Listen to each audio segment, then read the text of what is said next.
Un ex oficial de inteligencia de Estados Unidos reveló que Rusia estaría detrás de los ataques conocidos como el síndrome de La Habana. Rolando Nápoles nos tiene el informe. Adelante, Rolando. Hola, sí, muchas gracias. Y según estas revelaciones, detrás de estos ataques estaría un equipo élite de la inteligencia militar de Rusia. Are we being attacked? My personal opinion, yes. By whom? Russia. Rusia estaría detrás de los misteriosos incidentes contra diplomáticos, militares y oficiales de inteligencia de Estados Unidos, destacados alrededor del mundo, conocidos como el síndrome de La Habana, según el testimonio del teniente coronel Greg Egring, ex investigador de la Agencia de Inteligencia del Departamento de Defensa, en una exclusiva del programa 60 Minutos de la cadena estadounidense CBS. This was happening to our top 5-10% performing officers across the Defense Intelligence Agency. And consistently, there was a Russia nexus. There was some angle where they had worked against Russia. Se trata de los supuestos ataques llevados a cabo durante años por medio de pulsaciones de energía dirigida o microondas. Las declaraciones de Ed Green este domingo del programa 60 Minutos, bajo la conducción del periodista Scott Pelley, así como otros testimonios y evidencias presentados, forman parte de una investigación conjunta de la cadena CBS, el periódico independiente ruso The Insider y la revista alemana Der Spiegel. If my mother had seen what I saw, she would say it's the Russians, stupid. Ed Green, recientemente retirado, encabezó entre 2021 y 2023 el grupo de trabajo de la Agencia de Inteligencia del Pentágono, encargado de investigar estos misteriosos incidentes.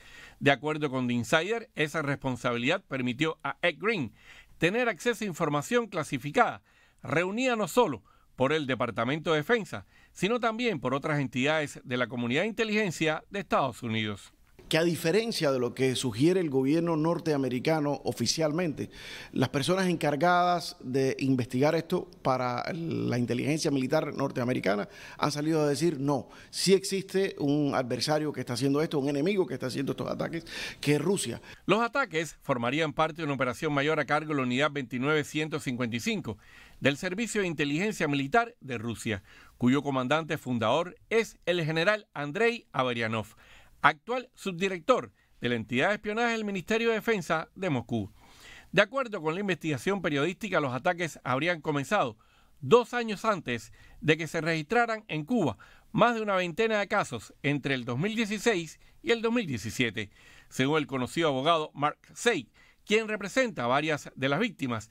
El primer episodio sucedió en Frankfurt, Alemania, en el año 2014. Otro de los presuntos ataques habría ocurrido una noche en octubre del año 2021 en Tbilisi, Georgia, según el testimonio de una enfermera y esposa de un diplomático estadounidense destacado en ese país.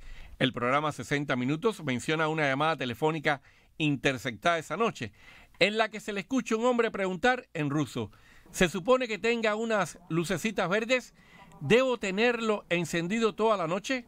Él especifica que por lo menos en el caso de Vietnam existía la transferencia de tecnología al gobierno vietnamita. Es decir, que no es simple y sencillamente Rusia utilizando estos ataques en territorios extranjeros, sino que específicamente los gobiernos aliados a Rusia, como Vietnam, lo estaban utilizando con la asesoría rusa. La pregunta es, ¿fue ese el caso entonces en Cuba, donde no sucede nada sin que lo conozca y lo sepa el gobierno cubano, donde sabemos que Alejandro Castro fue a retirar una serie de equipos en poco tiempo después que salió todo esto a la luz? El programa de la cadena CBS presentó además el video del arresto el 16 de junio del 2020 del ciudadano ruso Vitaly Kovalyov, quien fue detenido mientras conducía un auto Mustang a más de 100 millas por hora tras una persecución de 50 millas en la carretera de Los Cayos al sur de la Florida.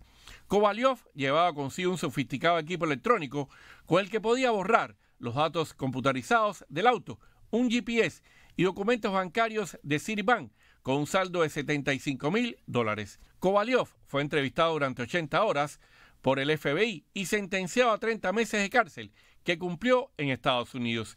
60 Minutos también conversó al respecto con un agente del FBI autorizado a hablar sobre el caso bajo el seudónimo de Kerry.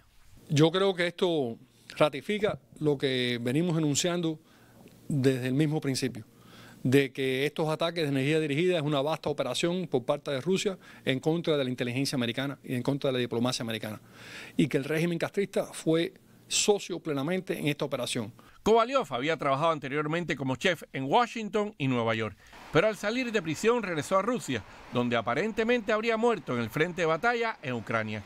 Según el periodista investigador de Insider, Christo Grozev, en realidad Vitaly Kovalyov había estudiado ingeniería y microelectrónica en el Instituto Militar Ruso de Radioelectrónica antes de venir a Estados Unidos.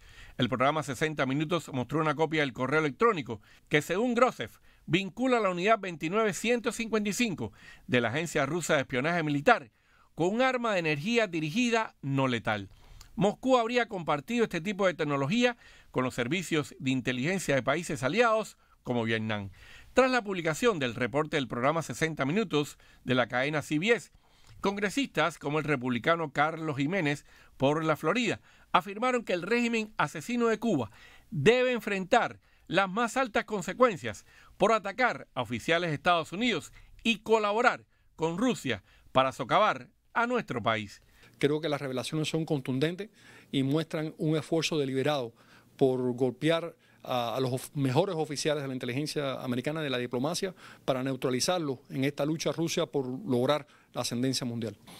Y para muchos analistas, las revelaciones hechas por esta investigación ahora ponen en duda la reciente conclusión del Instituto Nacional de Salud de Estados Unidos sobre el impacto en las víctimas del llamado síndrome de La Habana. Pero también pone en duda el informe de marzo del año 2023 de la Comunidad de Inteligencia de Estados Unidos llamado Evaluación sobre Incidentes Anómalos de Salud, que afirmó que no habría, según este informe, un actor extranjero detrás de estos ataques y que los síntomas de las víctimas se debían, según este informe, a condiciones preexistentes de salud.